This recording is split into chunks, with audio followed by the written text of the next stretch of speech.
picture without the railing, which is supposed to keep you safe. So me, I was in my 20s, so this was par for the course. I actually went out over the rail, and I stood on the edge, went down to the ledge of the cliff, so that I could get a really good picture of the cliffs without any evidence of humanity in it. It was a good adventure. I got a good picture, many good pictures. But when I went to the Grand Canyon for the first time, I also wanted to get a good picture. But as I stood there on the rail, by the rail of the Vista Point, I certainly wasn't going to jump over that one. But as I stood there and I looked out over the Grand Canyon, I just kept thinking to myself, I've seen this before. And the reason why I thought that was because so many pictures have been taken of the Grand Canyon from those same vista points.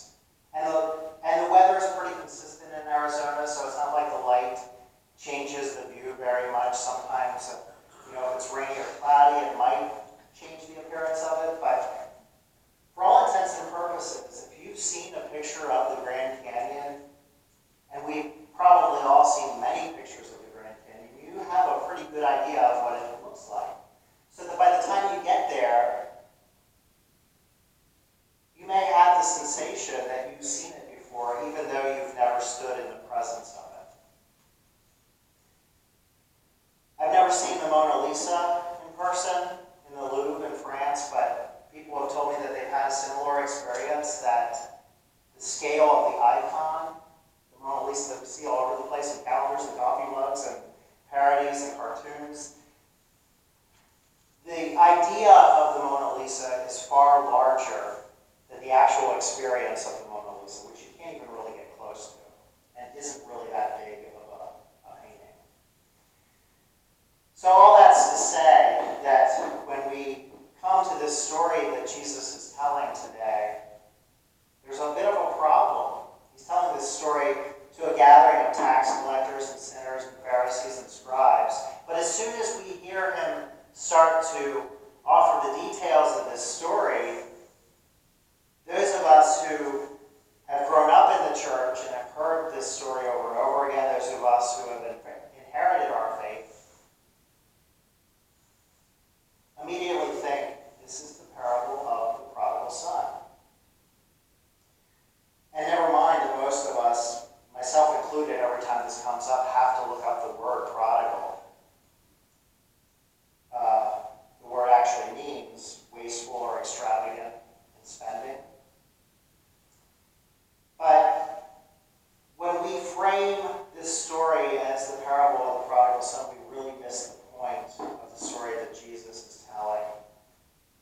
At best, calling this the parable of the prodigal son only captures a small part of the meaning of the story, but more unfortunately, giving it that title limits the gospel of salvation to the wealthy and the wise. And no one in this story possesses both wealth and wisdom. So to clarify, let's consider the players in the parable. There's the man, the father, and then there are his two sons, and then there's the man who hired the destitute young son, as well as the servants of that man, and then there's the father's servants. And then the wealthy players in that lot of people would include the two men with the servants, and arguably the sons of the first man.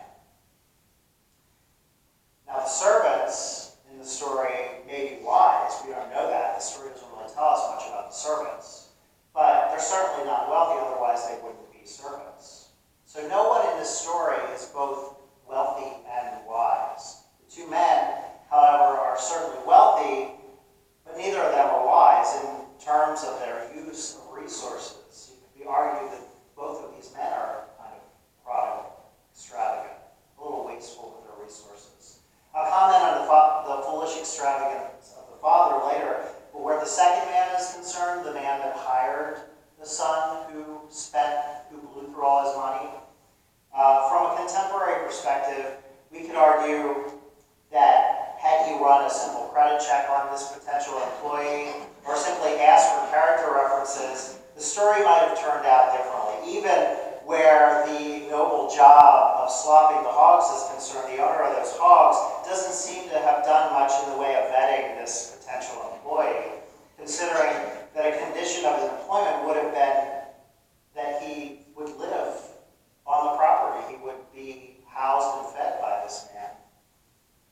Either the employer was a little bit foolish, or people in Jesus' time, for all their faults, at least had a little more of a compassionate attitude toward people in poverty, than many employers demonstrate here in one of the wealthiest nations on the planet today. Typically, when we do offer a leg up to those in poverty, it is with many conditions and expectations, and not without a general deal of begrudging accusation toward the poor. But enough about the foolishness of that man, because there's a whole motley crew of fools to talk about in this story, which some have gone to great lengths to read as a story about what we'll call supersessionism, which is the belief that Christianity was instituted by Jesus as a replacement, as an improvement upon Judaism. And in such an interpretation, that supersessionist interpretation, the point of the story is to answer the question of the two faiths, which holds more legitimacy. And that understanding depends on the notion that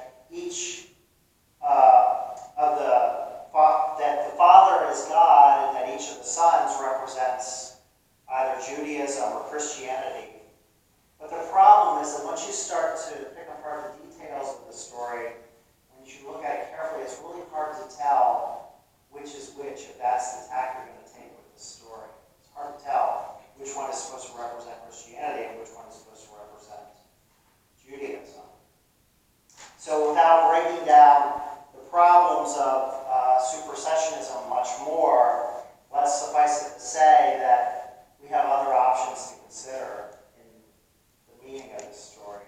I've already spoken about one such option, and that would be making the story all about the foolishness of the younger son. That's kind of the traditional interpretation of this. This makes the whole story a commentary about inheritance and entitlement and public assistance. In other words, a parable that begs the question, who deserves to be happy? The foregone conclusion being those who work hard and invest wisely. It's a very privileged interpretation of the story, one that reinforces the idea of meritocracy. In other words, you get what you earn.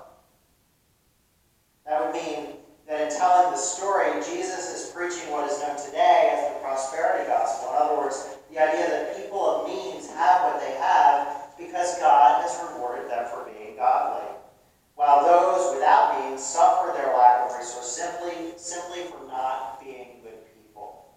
But that interpretation, it ignores the whole setup to this story.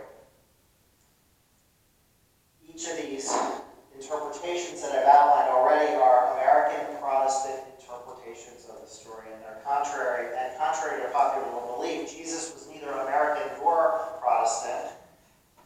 God chose to walk among humanity as an impoverished Jew, so it's very unlikely that he was telling a story that was intended to denigrate the Jewish faith, and it was equally unlikely that he was telling a story that aimed at reinforcing prejudice against those who live in poverty.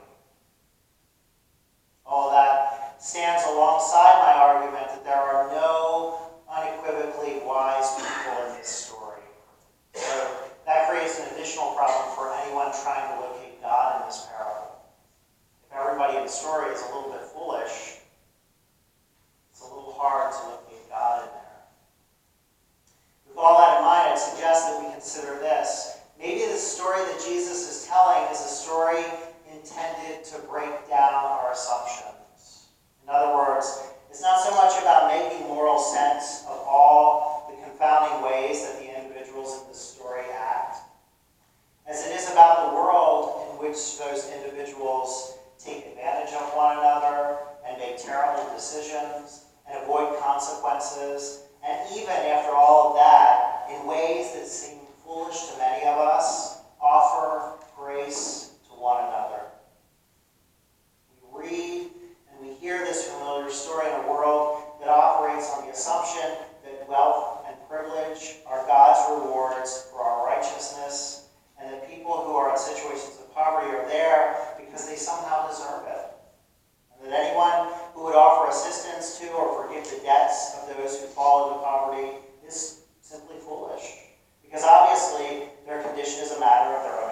incompetence or laziness or inability to make good decisions where money is concerned.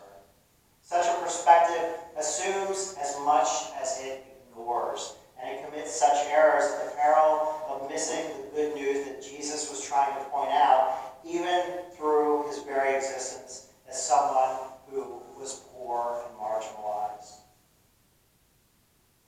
No one in this story acts wisely, and everyone is connected to one another, even if it's at a distance. The father, the brothers, the servants, the employer, and the employer's servants all occupy the same world.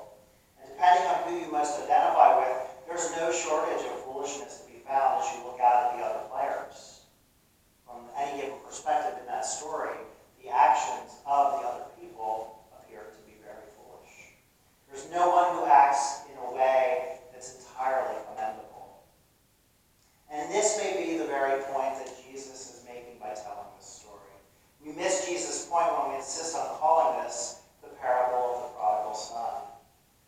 And I've arrived at that conclusion because I've noticed that there are a few other players in this story. There are a few other characters that we typically fail to recognize as part of the story. So if you were paying close attention, as Bea was reading that passage this morning, you'll notice that it started out with the phrase, "Now all the tax collectors and sinners were coming near to listen to him. And the Pharisees and scribes were grumbling and saying, 'This fellow welcomes sinners and eats with them.'" And then Jesus launches into the story. That's it. That's the introduction to the story. There are all kinds of people gathered around, and Jesus starts telling the story. This is a story within a story. And the broader story includes groups of people who are intrinsically opposed to one another, not unlike the ways that people of different means or differing political affiliations or even different racial backgrounds are often prejudiced against one another in this country right now. Jesus is telling this story to tax collectors who, at this time, happen to be beholden to the despised Roman Empire.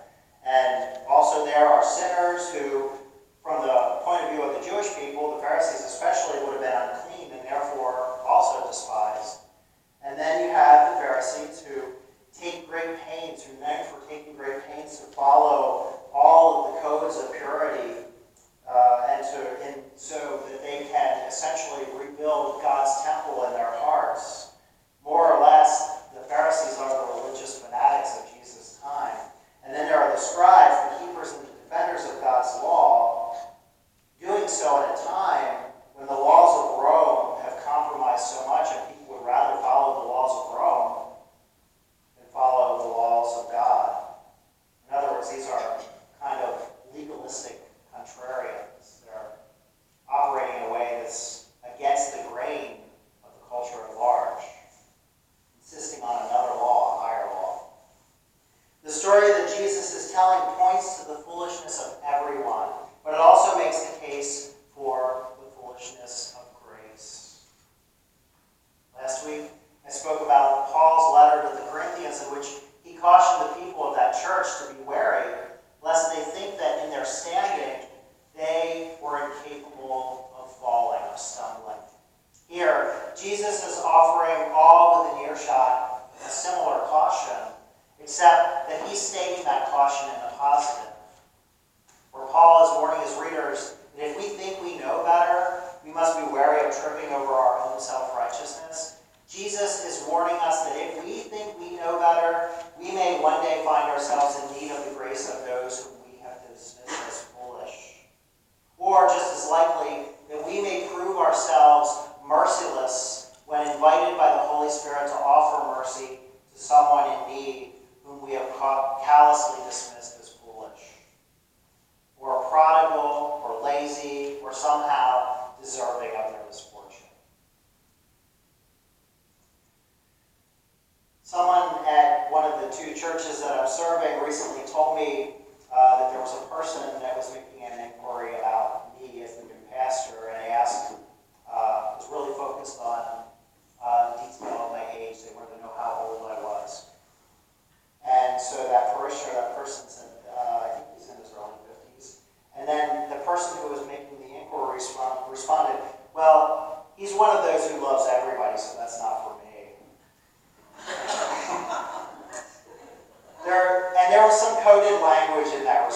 But the general meaning was that I must be someone with a broadly inclusive perspective, because I fall into that generational cohort of people that tends to be inclusive or tends to value inclusivity. And I have two responses to